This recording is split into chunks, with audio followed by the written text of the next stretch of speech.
Good. Okay, good morning everybody. Good morning. Parshat Shlach.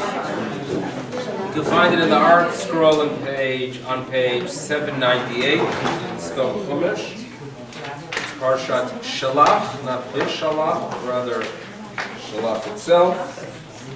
Sorry, what page? 798. 798. When you deal with the elderly, but sometimes That. In Israel, the Prime Minister has announced that they have a goal, if I'm not mistaken, to reach 10 million tourists a year. 10 million tourists a year, that is the goal. If they have an annual visit of 10 million. The type of tourists that they do want are ones that are going to spend a lot of money there. The ones they don't want are the ones we're going to be reading about in this week's Parsha. People that come back with negativity. People that cause a halt to Jews visiting Israel for a 39-year period. So we are going to be dealing here with the worst case scenario, and indeed a lot to learn from it. So if you turn to page 798, we have the Ribono Shel Olam telling Moshe, Shlach lecha, send for you, lecha. So we already understand here that this is not something that God commands as an ideal, but rather something He wants done due to a reality. There are circumstances that unfortunately require the nation of Israel to send spies in, and therefore what you have to do is address the need. And the commentators explain that if the nation of Israel would have been on the right spiritual level, one of faith, just as their journey in the wilderness was supernatural, just as in the wilderness they survived off supernatural food, and their clothes were to last them throughout the journey, again, supernatural.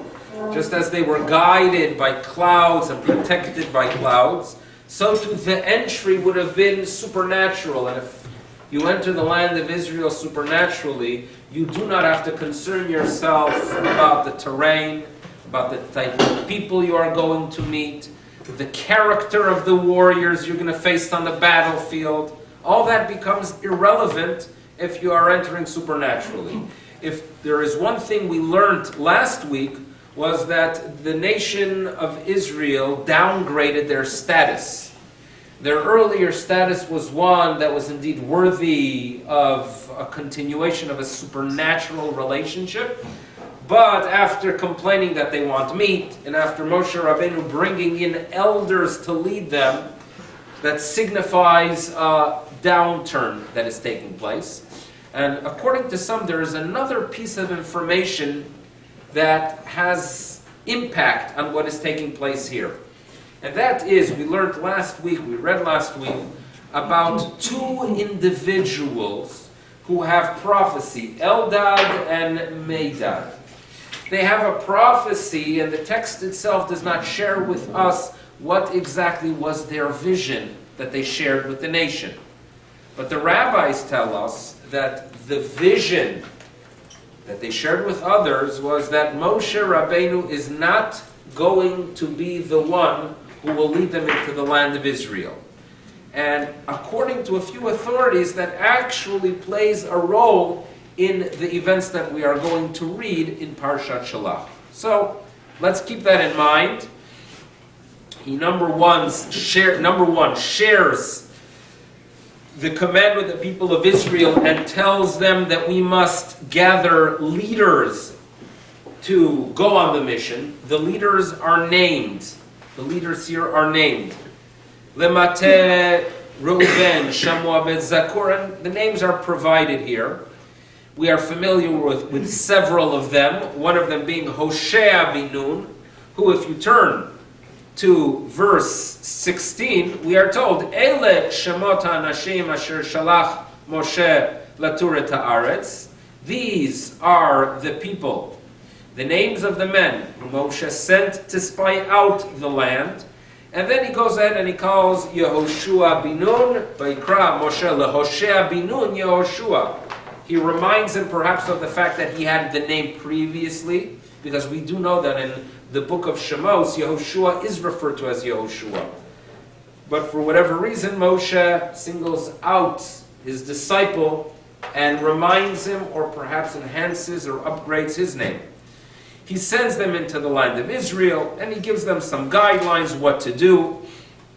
And then if you turn to the end of verse 20, we are told that the days were the season of the first ripe grapes. And grapes, wine, are going to play a very significant role in understanding this week's portion. Grapes appear here.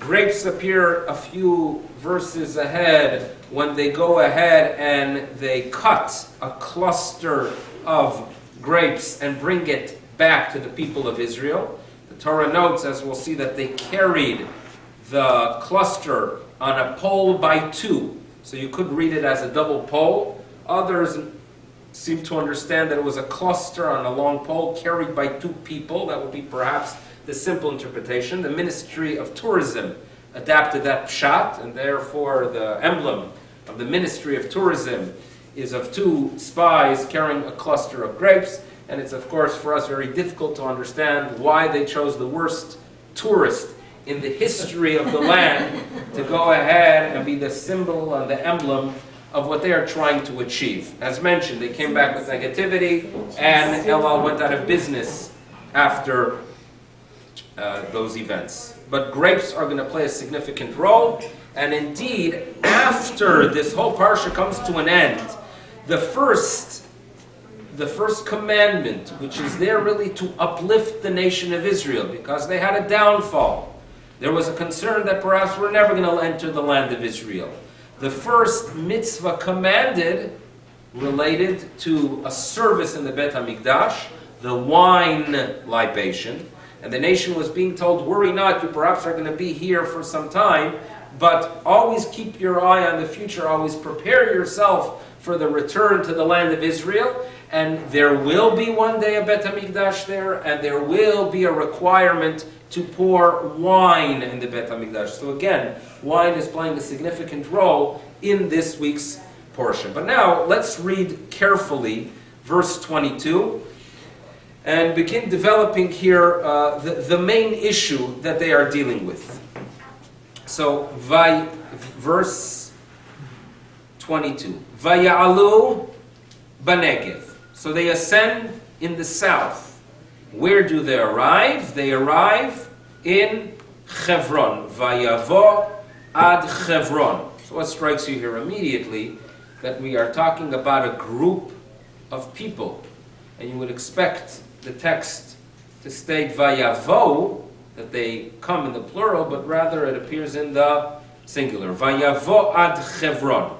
And there in Hebron, who do they encounter? Achiman, Sheshai, Talmai, who were known as the giants, the offspring of the giants. And they were ones who concerned the people of Israel, of the group here, significantly. And then we are told that Hebron is a good city, built 7 years before it. So on. In those days, most probably was considered the city that's ancient. But we are told, and the text shares with us, that you should know Hebron predates it. Next, verse 23. Vayavo, and they arrive at the valley of Vayavo. And again, now here, suddenly it switches to the plural. And they come to Nachal Eshkol. And what do they do there? Vayichretu misham zemara. They go ahead and they cut a vine with one cluster of grapes. Vayisa'uhu bamot b'shnayim, and they carry it on a double pole, translated here.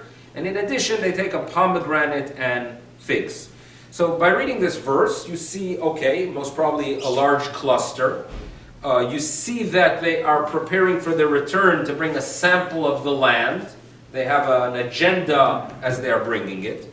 But then the next verse creates some difficulty, because we are told, Lamakom ahu to that place. They named that place Nachal Eshkol. They named it the Valley of Eshkol.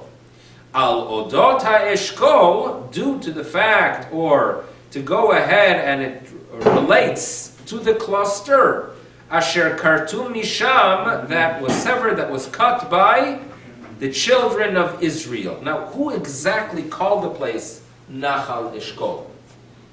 Who exactly called the place Nachal Eshkol? So, from the fact that the verse ends off by telling us, Asher Kartum Misham B'nai Israel, that those children of Israel cut the cluster, so it seems to indicate that the locals decide to rename the place Nachal Eshkol. So imagine that a group of tourists come, they do something, and the locals decide to rename the place Nachal Eshkol. There's some difficulty with that as well.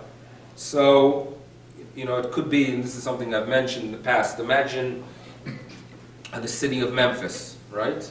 They milk their historical figures. That's what tourism is all, right? This is all about tourism, so you have to learn.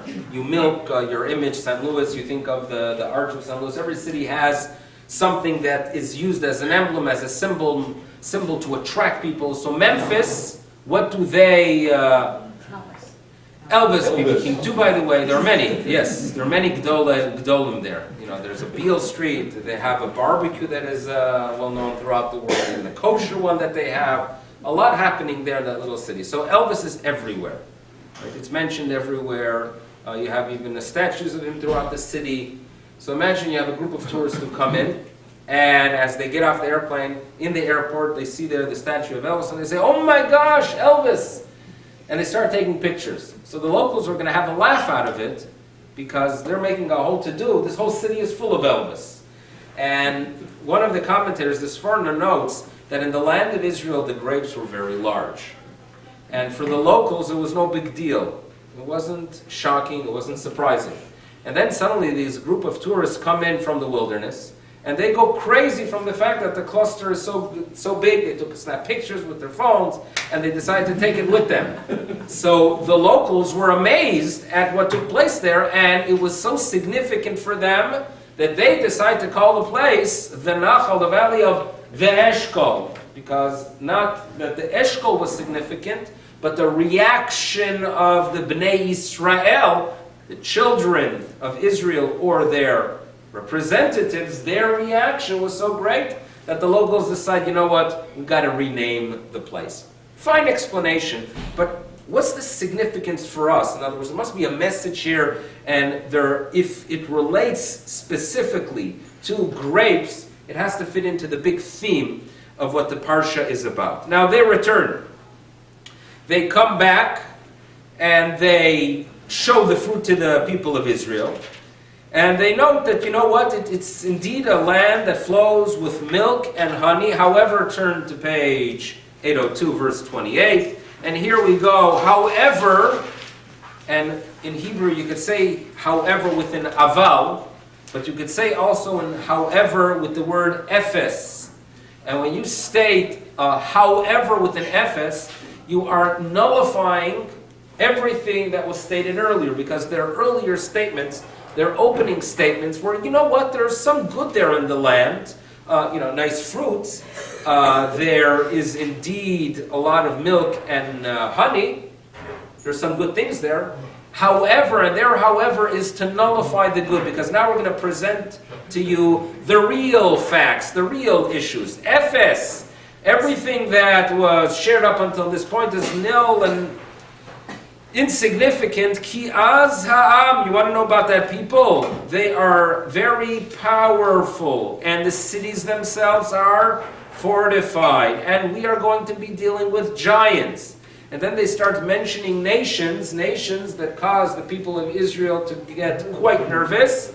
Amalek yoshev be'eretz hanegev. We're going to have to face and confront Amalek, and forget it. It is not doable.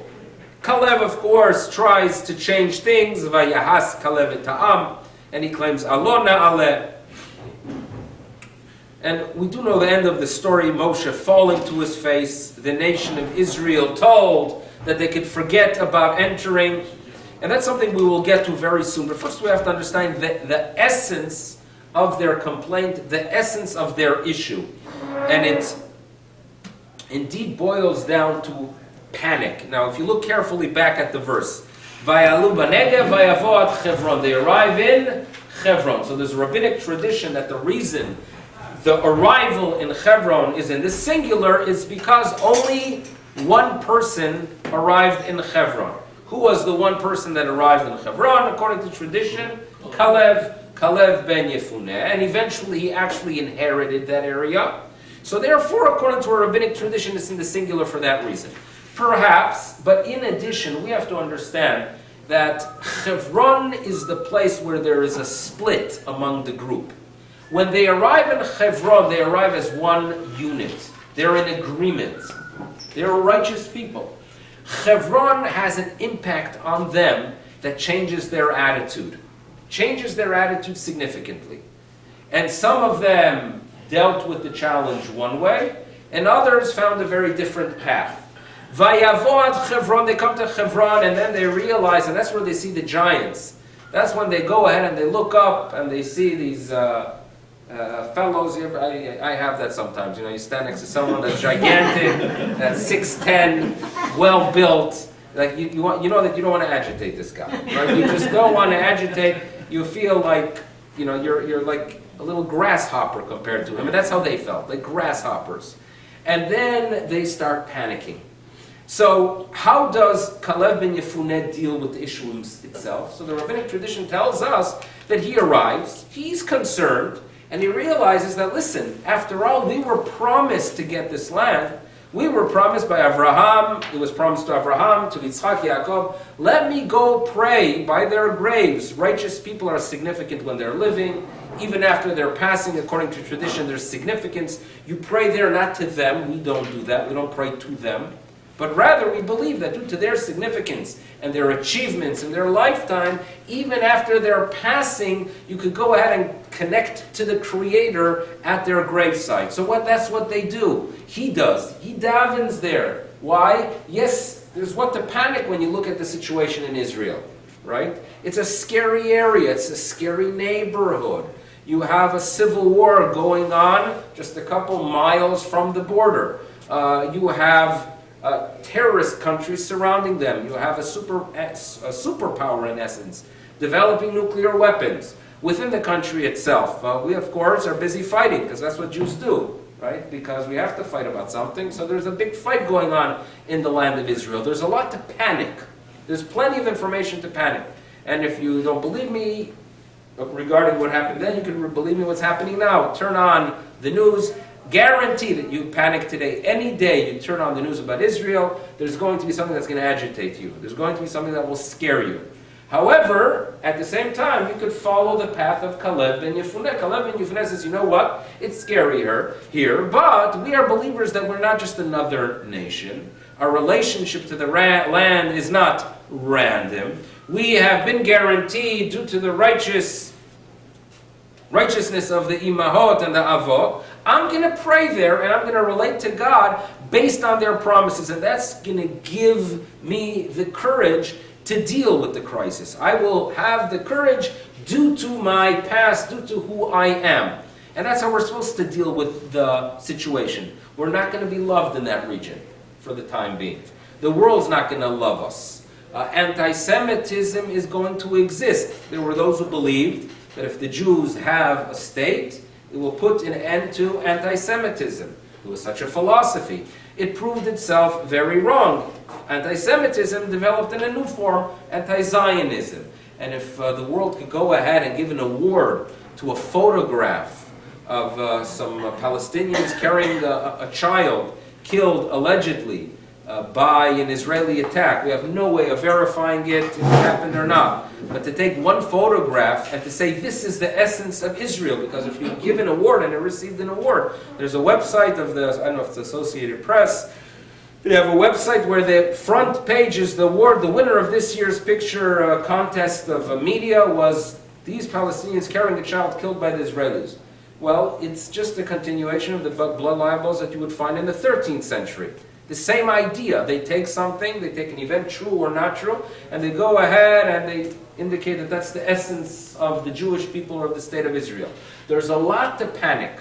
And therefore, the reaction of the spies, that they see these anakim, they see the giants, the superpowers, they're going to have to confront to conquer that land, it is natural for them to panic.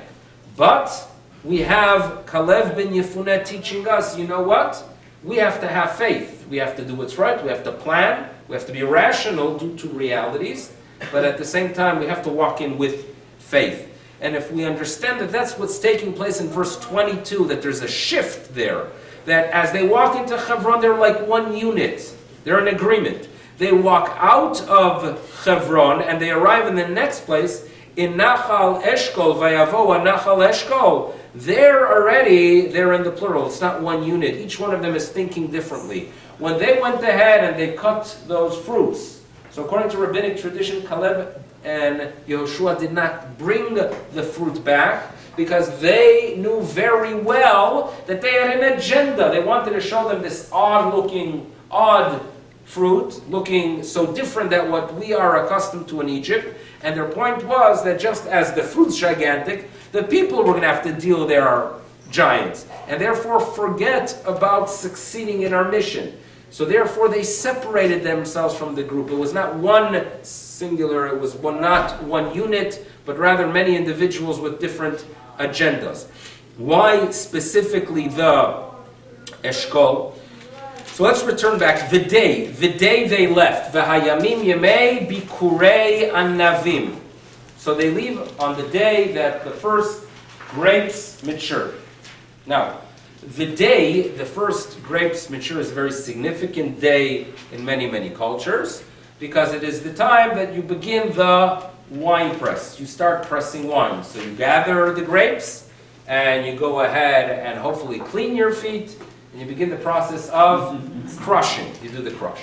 And it's a very busy day in northern France during the 12th century. The Balei HaTosfos, Rabbi Tam and others, they were in the wine industry. And therefore, when it was time to go ahead and harvest or begin the press, everyone took off and began the process from early morning to late at night. That's what they were doing. Often, in northern France, the time for crushing grapes is actually Sukkot time. So therefore, the halachic authorities addressed during that period of time on Chol HaMoed, when in general you do not do long-term work, unless it is what's known as hefsed, where there's going to be financial loss. So they addressed the issue of crushing grapes during Sukkot. That was the norm. And they had to address the issue, a very significant day. The significant day of crushing grapes was one that led to another significant day 40 days later. Now, why 40 days later? According to Jewish law, to have wine, you have to wait 40 days. In other words, you could wait longer. Some bottles claim that if you age them for 3 to 5 years, or if they're aged 14 years in a French oak barrel, they're very good. But the reality is that after 40 days, you have yourself wine already. So, and this is halachic. In other words, if you want to bring a wine libation in the Bet HaMikdash, if it's only 39 days after the press, it's no good. It has to be 40 days. So 40 days after the crush was a very significant day because that was the day of wine. So that great excitement that you go down to your cellar, you open a barrel and see how the grapes were this year, how the wine is. That was day 40, the wine day, a very significant day in our calendar, the wine day. Now, wine itself could be a wonderful thing, and it could be something quite destructive. Wine could be a tool for spirituality, to appreciate the good things in life, to go out and make kiddush, for people to gather together and share, divrei Torah, and have an uplifting event. Or wine could distract you from what you have to achieve in life, and unfortunately it could destroy a person. That is the reality that exists in our world. So the day of wine, if we use it correctly, the day of wine, it is actually a Yom Tov. If we misuse the day of wine, What do we bring about? Destruction. If the people of Israel and the world around us just looks at physical pleasure as a goal, not a mean to relate to the higher being and appreciate him, we're going to destroy ourselves and the world. Now, they left on the day that the first grapes were ripened.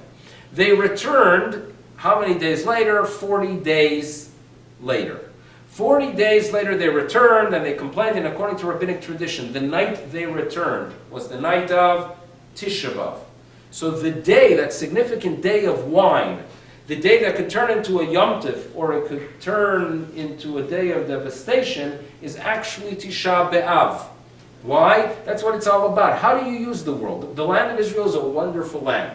The produce there is tremendous.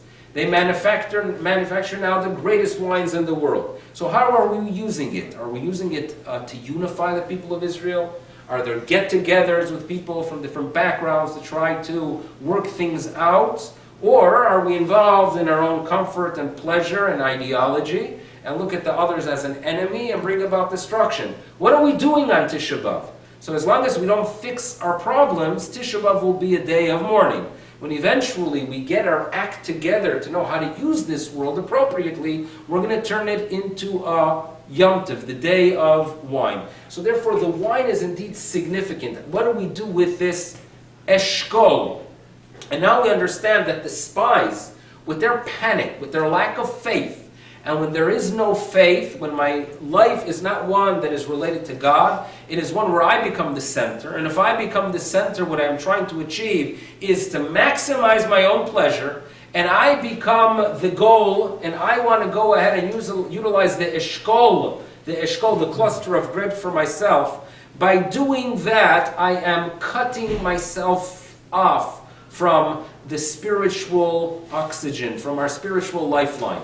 And therefore, verse 23, the significance of them coming, and unfortunately now there's no unity, because yes, there are the few, there's the Caleb and Yehoshua who retain faith, but there are the many that lost faith and they are in panic mode and God is no longer guiding them.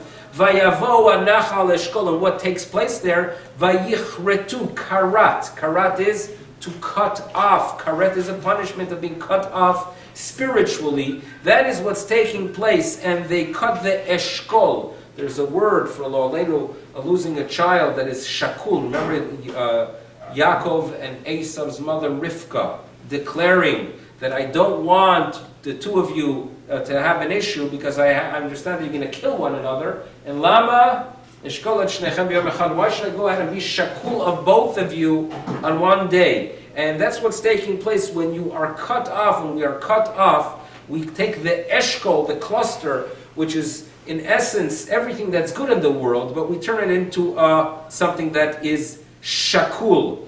And that's why the word karet, asher kartu misham bnei Yisrael, is a key word. And now we understand very well why at the end of the portion, we suddenly have, which mitzvah specifically, the wine libations, because that fixes the flaw. The nation of Israel, recognizing that good things can be done with the physical world, we relate to God by appreciating the world that was given to us. Wine libations are the logical conclusion for this chapter. Now, I'm going to share with you an insight by a rabbi. His name was Rabbi Meir Simchat Vinz. We share often insights from him. But you could tell from the way he is reading the verse of his philosophy of Judaism and what he was addressing in the beginning of the 20th century. Something that he sensed is developing within Orthodoxy. It concerned him, and he made statements, and he read the Chumash, so we can learn a little bit about the Chumash, but a lot more about what he is processing by an explanation he provides us. If you turn to page 802, we find Caleb, and remember, there are two good spies, Yehoshua and Caleb. And we hear Caleb here taking an active role in trying to hush the rebellion. And it is achieved in verse 30 by him being Vayahas. He's silenced. Has is a good way of silencing people, the word itself. Vayahas Caleb et ha'am. Caleb silenced the people. but here are two words that need clarification. El Moshe, towards Moshe. Now, if you see the words towards Moshe, you would expect him to be part of the rebellion, but the second half of the verse makes it clear that he is giving them confidence. Alo na'aleh, we can do it. We shall surely ascend and conquer it, because kinoch yachol nuchala, yes, we can. That's what his declaration was. We can do it. But the difficulty is, number one, he's silencing, fine, we can accept that he wants to say something, he silences everyone. But what is this El Moshe? What is this towards Moshe? What does Moshe have to do with it? So comes Rashi, and Rashi shares with us the fact that Caleb had the ability to conceal his true intentions. So therefore, when the spies were standing there and complaining, and Caleb wanted to speak, they gave him the podium. Yehoshua, they wouldn't have handed him the mic, because they knew very well that if Yehoshua addresses the crowd, all he is going to do is support his master Moshe. Caleb, on the other hand, had the ability to conceal his true intentions. So therefore, when he got up, he declared, is that the only thing that Moshe did? Meaning, his introduction was with words of negativity and complaints towards Moshe Rabbeinu. El Moshe. Once he started that way, they were more than happy to allow him to speak. And then he says, you know what? Alona ale, yes we can. That's the traditional way of reading those words, El Moshe. Comes Rameir Simcha of Dvinsk, and he shares with us a different insight. It may not be complete pshat, but nevertheless, it's an explanation, and we'll try to see what he is addressing. He notes that the nation of Israel at that time was aware of the prophecy of Eldad Umeidad that Moshe Rabbeinu is not going to be the one to lead them into the land of Israel. And that was the source of their panic, because they believed that anything we achieve as a nation, it is only because of our leader. We have Moshe, we can be safe. We have Moshe, we could get man, we can indeed survive in any environment. Without Moshe, we are doomed. They were very dependent on him. So when they got the news that Moshe is not going to be the one that will lead them into the land of Israel, because again, as mentioned, that was the prophecy mentioned in last week's portion, that Eldad and Medad, two prophets, independently prophesied that Moshe will not be the one to lead. There's a panic mode. And that's why they wanted spies, because they wanted to know how to deal with the crisis. Their main concern was, we cannot do it without Moshe, due to the prophecy that they heard. Comes Caleb ben Yefuneh, vayahas Caleb et ha'am, he silenced the people, el Moshe, towards their concern about Moshe. Meaning, you think, nation of Israel, that all we have achieved is only because of our leader? That is not the case. We can succeed without him. His greatness is the byproduct of our relationship with God. We are not a great nation because we have Moshe as a leader. Moshe is a great leader because he is the leader of the people of Israel. What is great is the body known as Am Yisrael. Am Yisrael merits to have great leaders, but it's not because of our leaders. So therefore, you're concerned that we don't have Moshe, and therefore our journey in will be a failure. It is not so. He silences their concern, their attitude towards Moshe, and he declares, Alo na'aleh, we can do it. Yachol nuchala, we can do it without him. That's the explanation he gives. So it links the information we received last week regarding this prophecy, and it shares with us a little bit about what Caleb is trying to communicate to the people of Israel. We can achieve greatness without that great leader. The greatness of the leader is only the byproduct of the fact that he leads us, the people of Israel. End of statement. Now, what exactly is he addressing in the beginning of the 20th century? What is he addressing? What is he talking about? In other words, to make him think in such a way that we have to remind the people of Israel that our greatness is not because of leaders. What is he addressing? So he's addressing a phenomenon that was common then, far more common now, that there's a belief that we have oracles, that we have great leaders, that our greatness is only because of them, that we only know what to do because of them. We've addressed this concept of turning to Das Torah. What is that all about? So we mentioned it is very logical to get advice from someone who is wise. It is very, very logical to get advice on a personal issue when I might be pulled in the wrong direction for the wrong reason. So I go to someone who is wise, who gives me clarity. There's no question, if there's someone that is wise, and for example, I want to go ahead and invest in a specific business, and the returns could be very great, but I know very well that it could be that this great financial offer could be corrupting my way of thinking, and perhaps I'm not looking through all the details. So I go to a wise person, a person who studies Torah, a person who has values of what is important in life. And I turn to him and I share with him the information, and he could go ahead and give me clarity. He could go ahead and guide me. But it's not an oracle. I still have to make decisions in life. You cannot go ahead and believe that all of my religion, all of my thinking can be done by others. There has to be independence, and especially if you don't have that leader that really knows you, to just go to someone that really does not understand you, does not know you, and just ask them for advice instead of working through things out yourself could be very, very harmful. Great leaders the people of Israel have, but it's only due to the fact that they are the leaders of the people of Israel. And Am Yisrael is great, and therefore it is important as well to have a positive attitude towards the Jewish people. Yes, we can have some jokes here and there about ourselves. We have survived through humor. We have produced the greatest comics in history. There's no question about it. We are comedy, but at the same time, we have to realize that it's a divine comedy. It is one that we have a way of creating great leaders due to our greatness. And Rabbi Meir Simcha was addressing it. It was a concern he had. It was a concern that people are going to go ahead and turn to oracles, and as a result, the oracle obviously cannot guide millions of people. So he has people around him that take over the guidance. And there has been, and this is something that I perhaps one day could address, the corruption of what's known as Das Torah. People that surround great people, actually, in many cases. Very great people, that the people around them manipulate his words. Do not share with them all the information to get the result or the answer that they are comfortable with. And many of the problems that exist in the Jewish world are the result of an attitude of believing that if there is some kind of a big notification on a wall signed by a rabbi, that's to tell me how to think. That's problematic.